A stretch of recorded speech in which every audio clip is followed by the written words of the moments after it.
Your diet might be perfect. Everything on paper looks great, and yet you still feel terrible. I see this all the time with clients. They come in, their blood work looks normal, their diet looks very good on paper, and yet they still feel awful. And if you're following a diet that's not the right diet for you, no matter how well you follow it, you're going to waste a lot of time and you're going to end up feeling worse in the long run. My name is Brian. I've been in the Prometabolic community now for close to 10 years, and I'm going to share with you some of my best tips and tricks for getting the most out of your health. So first off, there is no such thing as a perfect diet. The idea that there's a perfect diet or a perfect plan for everyone, that's a myth. And that's a big premise of the prometabolic approach. What we're looking for within the prometabolic lens is finding the ability to not only have a diet that helps suit us for our current needs and our current goals, but we also have to have the ability to adapt and change our diet. A lot of dietary models are very rigid. If you follow these rules, boom, that's it, that's health. And logically that makes sense. If you know how humans work, simplicity is really important. It creates great adherence when you're building a dietary model to follow. So if you make a model that says, don't eat anything with a face, a veganism model.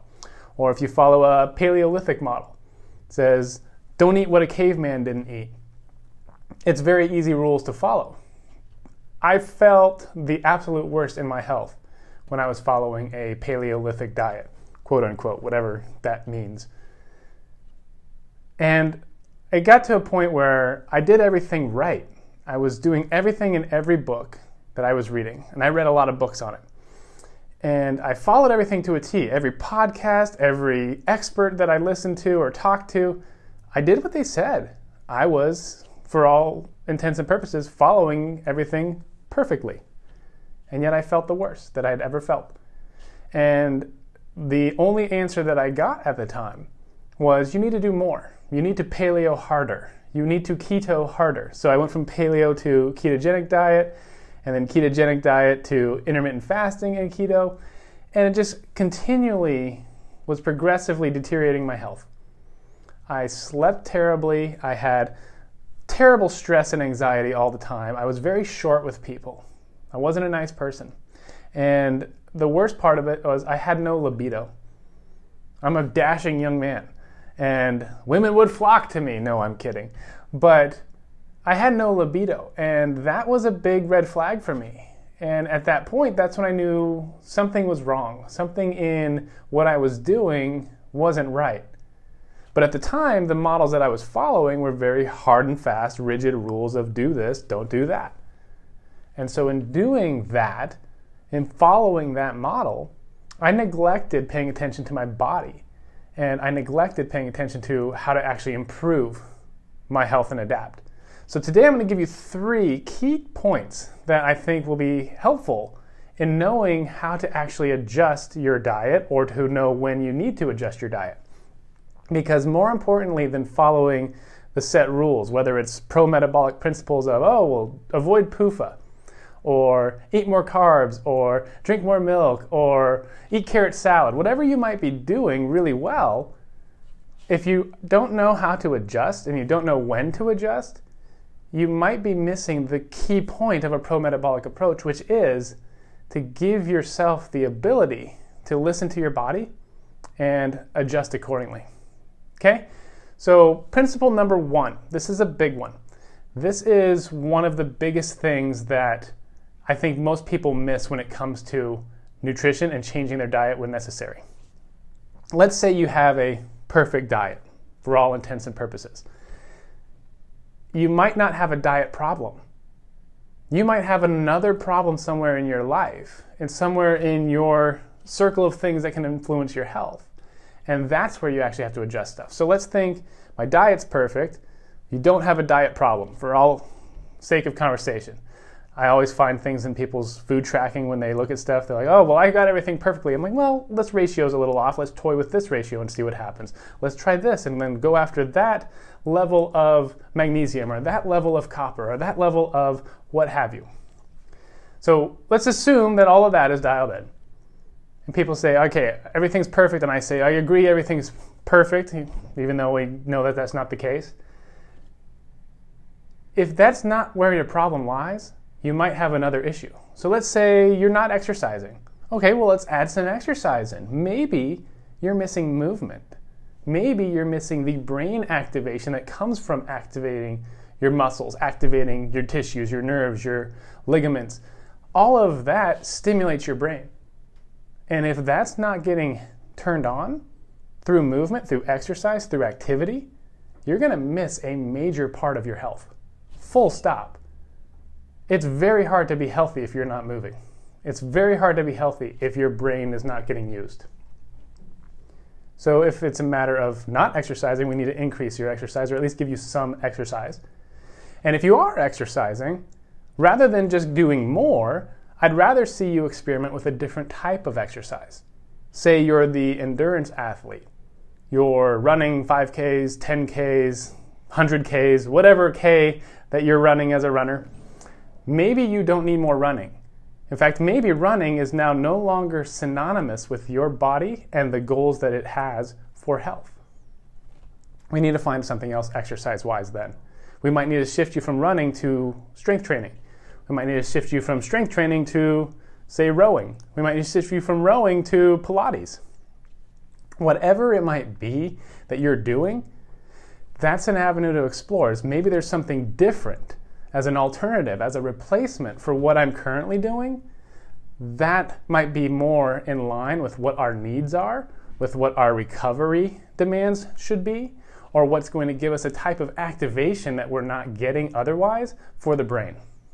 If I only run, I'm only going to get that kind of brain activation. I'll never get the activation from yoga. I'll never get the activation from weight training. So maybe you've tapped that out. Maybe you've ticked that box enough times that now you're ready to give your brain and your body something else. So look beyond just the diet. Sometimes it's not a dietary thing. Okay? Point number 2. If you have your diet figured out, it might be time to then look at your overall calorie intake. Say you have your perfect diet, quote unquote, and you're still not feeling like you should. You're still not feeling as well as you think you should be for the amount of effort you're putting into it. It's possible you're not eating enough. A common thing that I see with people coming into the prometabolic approach is they're coming from a fear of calories mindset. And it's not to say that calories don't matter, but oftentimes your body is not going to operate as well as it could unless you give it enough food and resources. So first thing you want to look at is, are you getting enough calories? Maybe just raising your calorie level will be enough to give you more nutrition, more fuel, and give your brain and body some reprieve. So that now it can say, oh, let's now start driving some new functions. Let's drive more adaptations. You're kind of teetering on that brink of, do we want to do more work? Do we not want to do more work? Well, we want to do more work, but we don't have the fuel to do more work. So we're just going to kind of sit here in metabolic purgatory. So what we want to think about is sometimes you're just not eating enough. Now let's assume you are eating enough. The next step from there is to say, do I need to lean heavy into any one macronutrient category? Perhaps you need more protein. So it would be worth looking at it and say, my calories, I've got those figured out. Let's increase protein. Let's add about 10% more protein to the diet, 20% more protein to the diet. Try that for a few days. See if you notice any changes. You should notice a change right away if that's the thing you need. And by increasing your protein, all the food sources that you're getting your protein from and the nutrients that are in those food sources, those will all increase as well. So you're going to increase some more nutrition, you're going to increase protein, and that could be enough to kind of break through a plateau, to help give you some insight into what do you need more of, what do you need less of. It could also be enough to just give your body a chance to start operating differently. Sometimes we need to just get out of our own way and say, well, here, body, here's some information, here's some food. Do with it what you will, and let's see what happens. And as much as we like to control everything, sometimes we can't. Sometimes we don't know what's going to happen until we try it. And it's a very unsettling place to be, to think, I've got everything figured out and I know exactly what's going to happen when I do this. The truth of the matter is, sometimes you don't know until you try. Okay? So maybe increase protein, same thing with carbohydrates. Maybe increase carbohydrates a little bit. Maybe increase fat. Again, 10% more fat than you're currently getting. 10% more carbohydrates than you're currently getting. I would only do one of those at a time. Either go after fat, either go after carbohydrate, or either go after protein. Don't necessarily increase any combination thereof or all three unless you truly suspect that you're just not getting enough calories. So that would be step 2. Look for the little areas in your macronutrients where you could potentially have room to increase them. All right.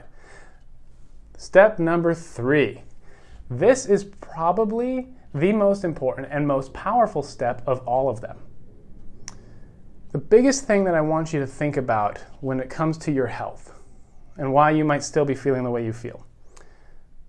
We can become very, very good at things that we practice, which means we can become very, very good at paying attention to our symptoms. If I've got gut issues all the time, I can get really good at thinking about my gut and how it feels at that moment. And I can start to really get in depth in thinking, does this situation reflect my food that I just ate? Is that food good for me? Did I sleep enough? Am I moving? Am I breathing? All the things. That's stuff that you can actually start to hyperfixate on, and then you start to only pay attention to that. Same thing with your pain. If you've got joint pain, you can get really good at looking for, oh, that position causes me pain. You can start to really get stuck in your body. The thing you want to do to break out of that is start to look at other areas of your life where you have room for improvement or things that you want to accomplish. Perhaps you want to be a better spouse. Perhaps you want to be a better coworker and not get as stressed out when your boss gives you some sort of project to do. Maybe you want to be better at the soccer game as a parent and not get overexcited about how the game is going and get in arguments with other parents. Maybe you don't want to have as much road rage while you're driving. Whatever it is outside of the body, look for those things in your life. Look for the goals that you have of health and how that will show up in your life, what it means to you. It's one thing to say, I feel good, but what does that mean as far as how you're going to live? So what I mean by that, and as you start to take inventory of those things, you may start to notice you're so good at paying attention to how you feel internally, you're losing sight of the changes that are happening externally. You might not notice this stuff changing because you're used to it not changing and you've practiced looking for it and assuming that it's always going to be there. But you might be seeing changes in your life outside of the body that you don't realize. And that's important. That's worth looking at because that gets into how your life, how your health is now going to reflect in all of the actions of your life. It'll reflect in how you interact with others. It'll reflect in the stress you have or don't have. It'll reflect in your overall well-being and satisfaction with the world. And if you find that stuff in your world, in your life, in your reality is not going the way you want it to be, that would be a reflection that your health is not progressing as well as it should. If the stress in your life is increasing, you're no longer getting healthier. You're getting more defensive, you're getting more into an emotional limbic state in the brain, and that over time is the response of your system trying to keep you alive and safe. That's your survival response. That's your stress response. That's not the response of health. But if I see the opposite of that, where I do see that I'm getting less stressed in my car when I'm driving in traffic, when I do see that I'm a better listener, when I do see that I have more focus at work, when I have less brain fog, my memory and recollection of names is better, whatever it might be, as I see those things change, that's a reflection of my biology. So you might be getting better in ways you don't know, and it's worth knowing that that's a possibility. Because then you can look for that, then you can see it, then you can track it. Hopefully this is helpful. I know that's a lot to digest. If you like this content, stick around, like this video, subscribe to this channel, and if you want more of this type of information in a more in-depth level, check the link in the description below. I do a weekly subscription for members only where I get into much more detail of these kinds of topics. So if that sounds like something you want a part of, check that link below. I will see you soon. Take care. Be healthy.